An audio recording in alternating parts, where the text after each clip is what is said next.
neste momento agora para o momento da mensagem. Quero convidar você a estar pegando a sua Bíblia, abrindo conosco na primeira carta do apóstolo Pedro, no capítulo 1 e no versículo de 3 a 12. Quero convidar você neste momento a fazer essa leitura comigo da palavra de Deus, para que você medite na palavra de hoje. Eu vou ler o texto e você acompanhe em sua Bíblia. Nós usamos na NTLH, na nova tradução da linguagem de hoje, mas você pode ficar à vontade e usar a tradução que você aprecia mais. Diz assim o texto para nós: louvamos a Deus, ao Deus Pai de nosso Senhor e Salvador Jesus Cristo.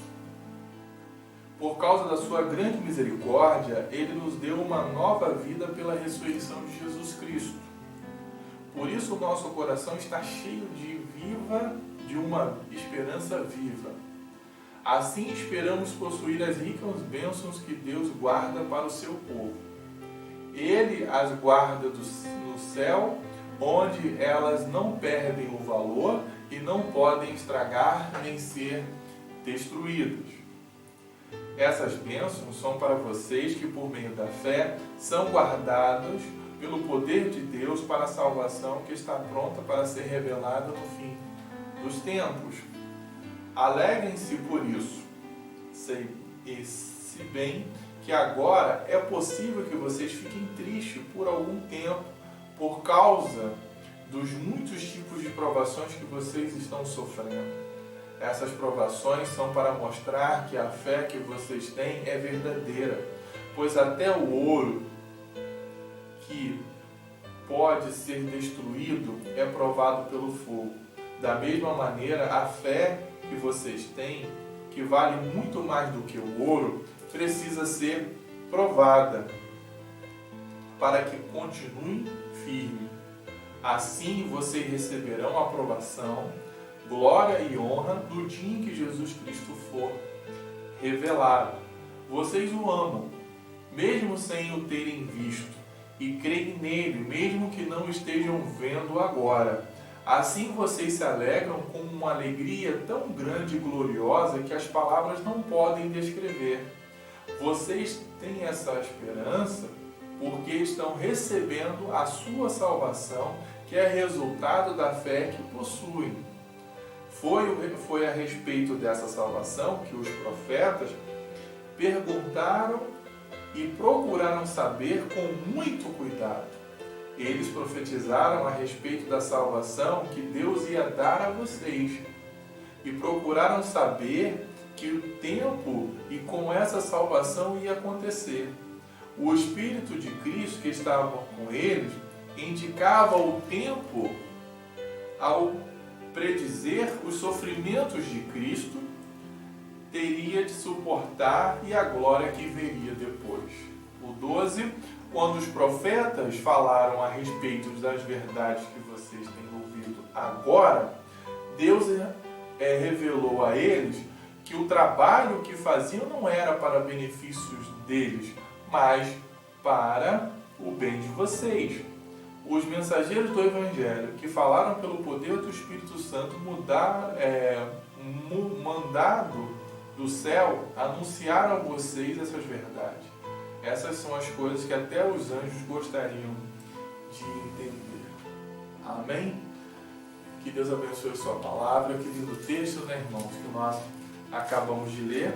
Eu gostaria de convidar você a pensar comigo neste momento sobre esperança em todos os momentos. A carta de Pedro, ela é muito rica, principalmente tanto a primeira quanto a segunda, mas falando da sua primeira carta, ela vai trabalhar o seu texto em redor de 3 temas quando nós observamos a sua leitura. Nesse primeiro momento, o primeiro tempo que nós encontramos aqui é a nova identidade dos cristãos. O objetivo de Pedro é encorajar os cristãos diante da perseguição, diante das provações, diante de muitos momentos que todos nós vamos passar. Por causa do quê? Da grande misericórdia de Deus, né, que foi dada aos crentes, o quê? Uma esperança viva. E é isso que ele começa a falar conosco logo no versículo 3. E esse primeiro momento eu queria trabalhar com os irmãos uma nova vida. Essa nova vida que eu e você passamos a desfrutar a partir do momento em que colocamos a nossa vida diante de Deus, aonde Cristo passa a habitar em minha vida, ela é resultado do que? Essa vida, ela é fruto da ressurreição de Cristo. E isso é muito interessante que ele traz para nós esse conhecimento. Louvamos ao Deus e Pai de nosso Senhor Jesus Cristo. Por causa da sua grande misericórdia, Ele nos deu uma nova vida pela ressurreição de Jesus Cristo. Olha só, a morte que trouxe a vida. Nós temos uma nova vida e essa nova vida, né, uma esperança viva por causa da ressurreição de Cristo. E ele confirma em sua carta, tanto nesse versículo 3, como no versículo 21 do mesmo capítulo 1, ele também vai dizer: por meio deles vocês creem em Deus, que o ressuscitou e lhe deu glória. Assim a fé e as esperanças que vocês têm estão firmadas em Deus. Amém? E isso é que é importante você entender. Hoje, né, falando dessa nova identidade cristã, desse eu sou agora, tenho uma nova vida em Cristo, como diz a palavra de 1 Coríntios 5:17, né? Uma nova criatura em Cristo. Essa nova vida ela só foi possível com a ressurreição de Cristo. Essa ressurreição me trouxe o direito a essa vida. Ele também ainda vai confirmar isso também no versículo 3, no capítulo 3, perdão, no versículo 15, aonde ele diz assim para nós: tenham no coração de vocês respeito por Cristo e o tratem como Senhor. Estejam sempre prontos a responder a qualquer pessoa que pedir que explique a esperança que vocês têm. Olha só como é lindo. Falar de esperança nesse momento onde o Brasil chegou a 100 mil, ao número de 100 mil mortos, não é muito fácil, irmão. É difícil, talvez até um pouco incompreensível. Mas para nós que compreendemos o plano da salvação, que compreendemos a ressurreição de Cristo, sabemos que a nossa esperança não é aqui. A nossa esperança não está em volta daquilo que vemos, como nós falamos hoje no culto da manhã. A nossa esperança está no céu. Por isso que o cristão fala de esperança, mesmo quando essa esperança não existe. Mesmo quando essa esperança não está diante dele. Porque a nossa esperança é Cristo. E o segundo momento, falando de uma nova vida, mas falando nesse segundo momento, e a nossa esperança é uma esperança viva. Olha só o que diz a parte B do versículo 3. Que nós lemos, diz assim: por isso o nosso coração está cheio de uma esperança viva. Amém? Nós recebemos através da morte de Cristo, através da sua ressurreição, a vida, nós temos uma nova vida e o nosso coração está cheio dessa esperança, que é uma esperança viva. O coração do cristão está cheio da certeza que uma esperança existe, essa esperança é Cristo. E essa esperança que nós estamos hoje pregando, cultuando e anunciando a você. Às vezes até nós cristãos esquecemos dessa viva esperança. Por causa do momento difícil, dos problemas, das situações, nós esquecemos. Por isso é que a palavra de Deus, ela tem que ser luz para os nossos caminhos. Por isso que nós temos que estar sendo direcionados pela palavra de Deus para nunca esquecer o alvo maior que é Cristo, esquecendo dessa esperança viva que é Cristo na minha vida e na sua vida. E ainda falando mesmo de perdas e destruição, como aconteceu no Líbano. Ore, continue orando, né, por esse país que sofreu essa tragédia. Mas nós ainda acreditamos que ainda, mesmo diante de tanta desesperança, ainda receberemos bênçãos. No versículo 4, ele diz assim para nós: assim esperamos possuir as ricas bênçãos que Deus guarda para o seu povo. Possuir as ricas bênçãos. Ele as guarda no céu. Deixa eu dizer para você uma coisa. A esperança viva que nós temos é que nós temos muitas bênçãos guardadas para nós nos céus. Não é aqui. Esse texto, essa leitura não faz muito sentido para o cristão que não conhece o verdadeiro Evangelho. Para o cristão que está nessa nova direção hoje, aonde os evangélicos brasileiros estão caminhando.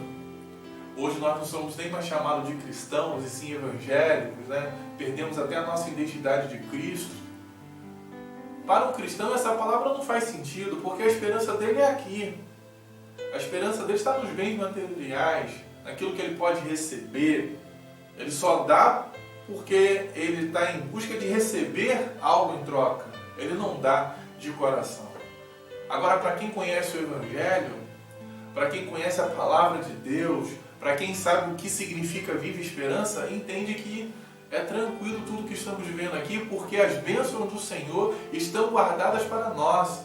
E olhe bem e observe que o cristão tem tanta certeza, porque primeiro, essas bênçãos, onde elas não perdem o valor. Tudo que você possui, ou possuirá e construirá aqui na terra, vai perder o valor, irmão. Hoje, se você compra um carro, seja ele novo ou seminovo, se você comprar um carro zero, se ele sai, né, da agência, ele já perde o valor. Qualquer coisa que acontecer no seu carro, se ele bater, você vai cair no valor. Tudo é desvalorizado. Se você constrói uma casa, dependendo do lugar, perde seu valor. Se você não reformar, ela vai perder o valor. Você está sempre tendo que gastar mais e mais para que ela mantenha o valor em muitas coisas.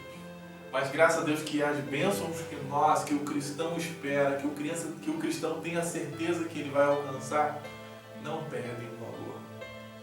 E essas bênçãos também não podem se estragar, como ele diz, olha só, onde elas não perdem o valor e não podem se estragar. Sabemos muito bem que as coisas aqui se deterioram, né? Se deteriorizam, perdão.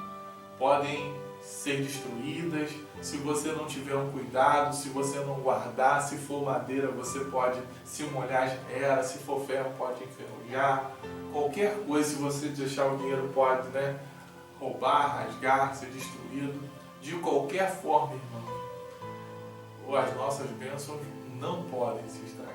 E terceiro, sabe o que não pode acontecer? Não podem ser destruídos. Né?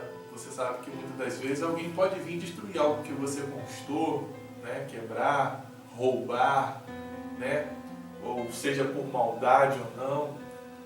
Mas graças a Deus o cristão tem uma viva esperança, porque as ricas bênçãos que o esperam não perdem o valor, não podem estragar e de forma alguma ninguém pode destruir.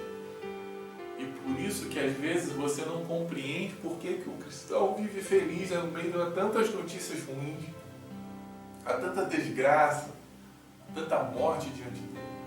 Até porque para o cristão a morte é vida, porque ele entende que a morte é o passo para a sua salvação, como nós lemos na parte da mãe. Enquanto estamos no corpo, estamos afastados de Deus, mas quando morremos, o nosso espírito vai para Deus.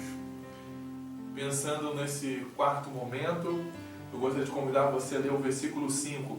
Essas bênçãos são para vocês por meio da fé. Quarto ponto, por meio da fé. A fé é é o firme fundamento das coisas que não se esperam, mas a prova das coisas que não se veem.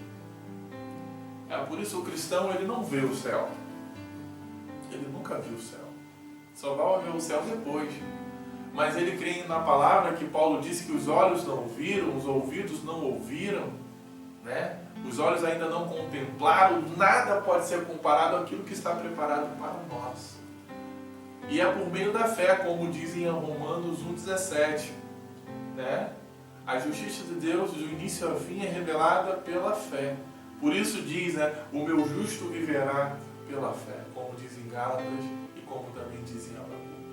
Nós vivemos aqui pela fé, como os heróis da fé viveram. Nós cristãos vivemos e cremos nessa esperança porque nós vivemos pela fé. Tudo no nosso coração está direcionado pela fé que nós depositamos no nosso Deus, que nós depositamos em Cristo. Nós não vamos perder a nossa fé por causa das tragédias, porque a morte está do nosso lado. Nós não vamos perder a fé porque algo de ruim aconteceu.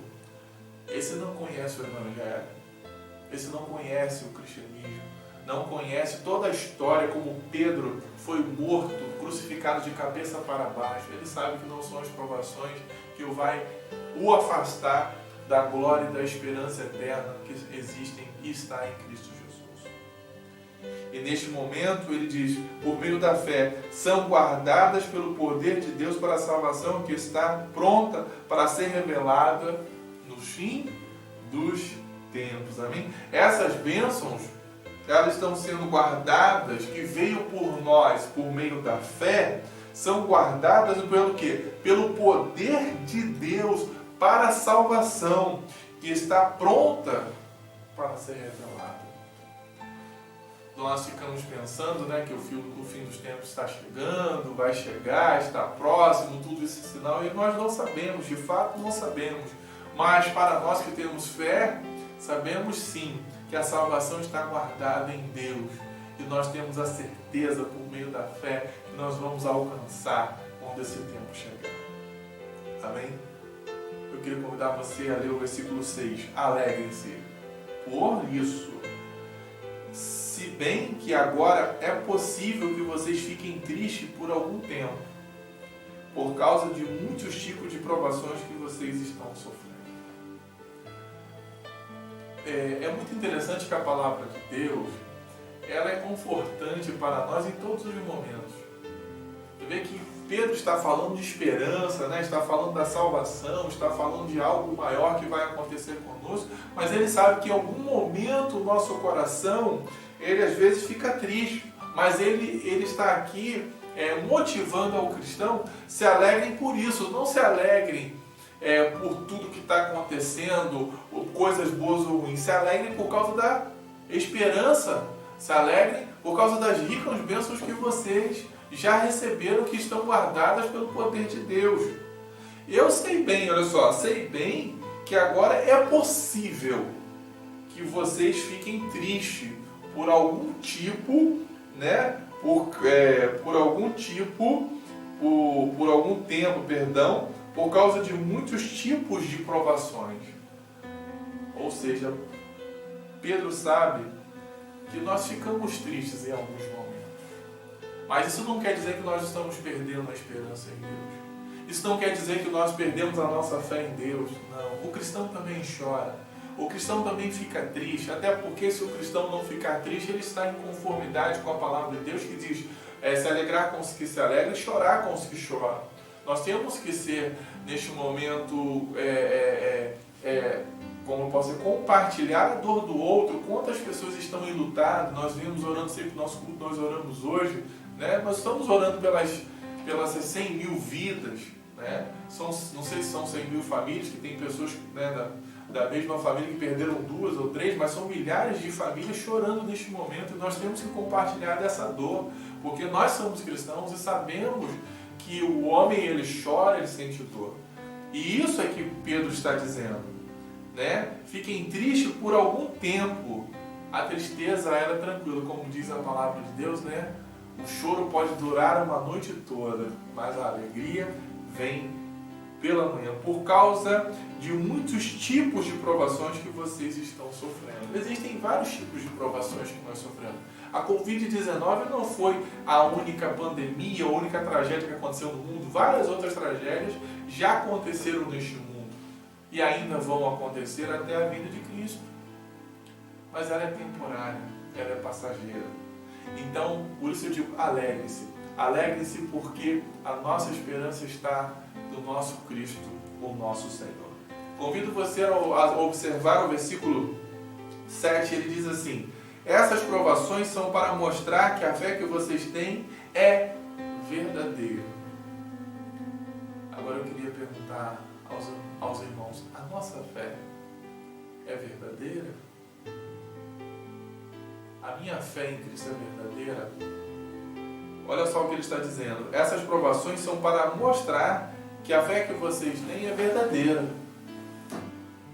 É como eu falei com os irmãos, muitas das vezes, algumas mensagens pregadas, quando nós falamos de exortação, de pecado, de erro, de compromisso cristão, da identidade do cristão com Jesus, de deixar o velho homem, não faz muito sentido para o evangelho que está sendo criado, que está sendo pregado hoje.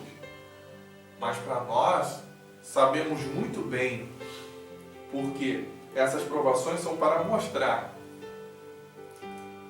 Porque o cristão ele é provado nesse momento de dificuldade, onde ele perde a sua fé. Aquele cristão que perde a sua fé facilmente em Deus, olha para o lado, desiste facilmente, ele não é cristão. Ele não está olhando para a palavra de Deus. Ele está esquecendo que as provações elas fazem parte da vida humana. O sol e a chuva nascem para todos. Jesus disse, no mundo tereis aflições. E nós esquecemos, nós queremos viver somente momentos maravilhosos. Seria maravilhoso, é claro que sim, mas não. Existirão momentos difíceis na nossa vida. E aí, neste momento, é que vai ser provado se a minha fé em Cristo é verdadeira ou não. Como eu digo, quando o cristão ele é perseguido, será que ele vai negar a Jesus? Será que ele vai negar o Cristo que ele tanto defende, que ele crê?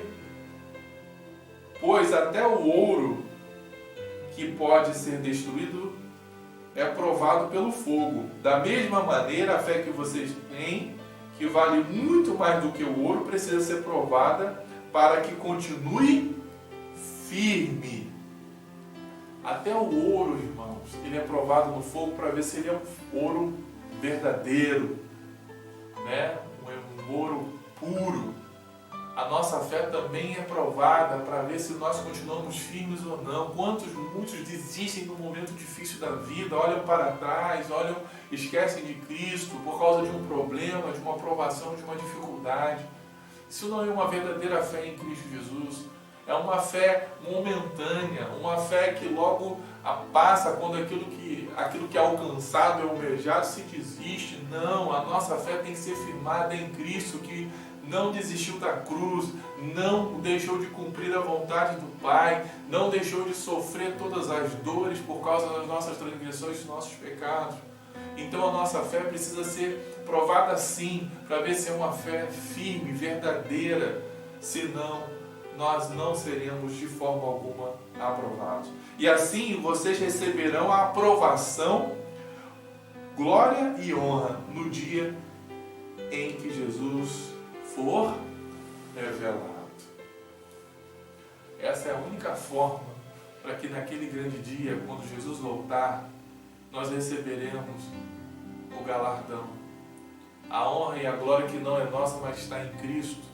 Aí sim nós vamos saber se verdadeiramente nós somos cristãos ou não, se a nossa fé realmente é verdadeira. Vamos para o versículo 8 e 9.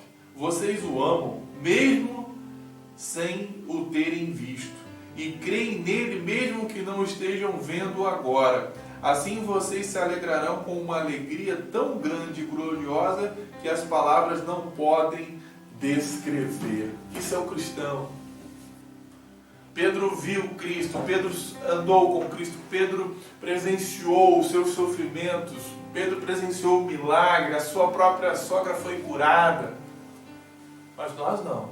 nós não vimos, mas nós cremos. Nós recebemos Jesus quando decidimos pela salvação em Cristo Jesus. Nós temos a certeza que nós vamos vê-lo naquele grande dia. E as palavras não vão poder descrever tudo aquilo que está preparado para nós, irmãos. No versículo 9, eu gosto muito dessa parte, que eu acho que é o que está faltando em nós, no cristianismo, na igreja. Diz assim: vocês têm essa alegria porque estão recebendo a sua salvação, que é o resultado da fé que vocês possuem. Eu queria falar sobre a alegria da salvação. Irmãos, o cristão, ele deveria, mas lembrando que nós somos humanos, né? Nós temos a nossa fragilidade humana, a nossa carne, mas o cristão jamais, ele poderia nunca ficar triste. Nunca.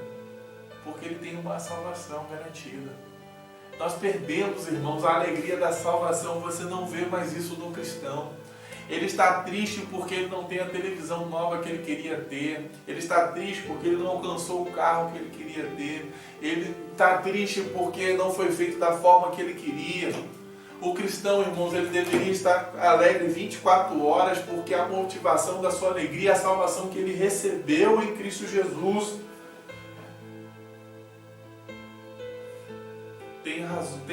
Tem certas situações na nossa vida, sim, que são evidentes que a tristeza ela vai ser real, como uma perda, como uma morte, mas nós estamos tristes por qualquer motivo, por qualquer razão. Nós perdemos a alegria da salvação, e é isso que o cristão tem que ter. Ele está feliz mesmo que nada está dando certo, porque a alegria dele é a salvação em Cristo Jesus. Vocês têm essa alegria porque estão recebendo a sua salvação, que é o resultado da fé que vocês possuem. Amém? A nossa alegria em Cristo é que está sendo o resultado da nossa fé que nós possuímos em Cristo. Não perca a alegria da salvação, irmãos. Não perca jamais a alegria da salvação que é em Cristo Jesus. E para terminarmos e concluirmos, eu queria ler o 10 e o 11 e pensar nos irmãos sobre a salvação e o propósito de Deus. Sempre foi. Sempre foi a missão e o propósito de Deus é a salvação. Quando ele diz assim: foi a respeito dessa salvação que os profetas perguntaram e procuraram saber com muito cuidado. Esses homens que foram chamados por Deus. Eles profetizaram a respeito da salvação que Deus ia dar a vocês. Olha só. Eles profetizaram a respeito da salvação que Deus ia dar a vocês. Agora o 11. Procuraram saber em que tempo e como essa salvação ia acontecer. O Espírito de Cristo que estava neles indicava esse tempo ao predizer os sofrimentos de Cristo. Teria de suportar e a glória que viria depois. 12. Quando os profetas falaram a respeito das verdades que vocês têm ouvindo agora, Deus revelou a eles que o trabalho que faziam não era para o benefício deles, mas para o bem de vocês. Eu quero dizer para vocês, irmãos, profetas, apóstolos, o Cristo, a cruz, o Evangelho, a igreja, os pastores, tudo foi para o propósito da salvação. A palavra de Deus foi escrita pelo propósito da salvação. As profecias vieram, Cristo veio, a cruz aconteceu, o Evangelho foi e é pregado, a igreja existe. Eu sou pastor e muitos outros foram chamados para o ministério pastoral para isso, para a pregação da salvação. E é isso que nós temos que entender. Os profetas fizeram de tudo para entender e compreender todo cuidado. E eles entenderam o propósito, que era Deus que sempre salvar o seu povo. Deus que sempre salvar a humanidade. Esse é o objetivo da igreja, irmãos. Esse é o objetivo da existência de cada cristão. Isso é o objetivo da minha existência e da sua existência. Foi por isso que a palavra de Deus chegou até o seu coração, até a sua vida. E nessa noite não seria diferente. Nós estamos aqui porque nós somos salvos. Mas nós estamos aqui porque o Evangelho também precisa ser pregado. Outras vidas precisam ser alcançadas. A salvação precisa continuar sendo anunciada. Precisamos continuar anunciando que Cristo está voltando. Porque esse sempre foi o propósito de Deus para a nossa vida. E você pode ver que diz, Deus revelou a eles que o trabalho que faziam não era para o benefício deles, mas para o bem de vocês. Os profetas que sofreram, que morreram, os mártires que aconteceram ao decorrer da história da igreja, todos sabiam. Porque não importa que eu, como diz João Batista, não importa que eu cresça, mas importa que eu diminua e que ele cresça. E eu quero convidar você a nunca deixar de crer e entender e compreender esse propósito genuíno do Evangelho de Cristo, a salvação. Esse é o propósito de Deus na nossa vida. Pregue a salvação em Cristo.